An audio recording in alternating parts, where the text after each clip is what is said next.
Momentálne šoferuje kapitán Dan, poznám ho osobne a chvíľku vám urobím zábery z kormidielne. Dôkaz. Takže sme to naozaj na lodi u kapitána, tuto je zákaz hore normálne ľuďom, ale si ma pamätá posádka. Nenormálnych ľudí púšťajú.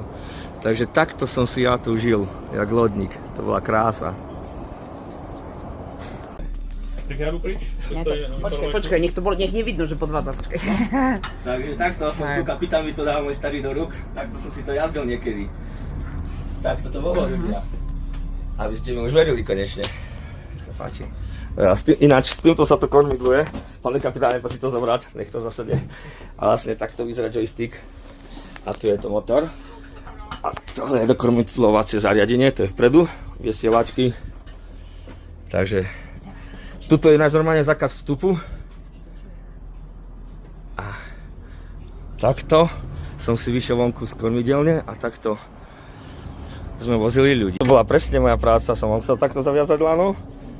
Tak mi to kapitán presne tuto. Tuto na druhej... Nie, áno, a tu som naviazal na druhej strane lano. Presne takto. Kapitán mu to teraz... S Mažíkem a s kým si išiel? S Mažíkem som jezdil. A potom s Danem som chvíľku jezdil, ale hlavne Mažík, co si pamatujú. Ja som potom byl na Odre, som jezdil iba na zástup a takéto. Mňa si skôr poházovali na zástup väčšinou. No jasně. Já vím, že si chvilku byli tady. No, aj na tejto.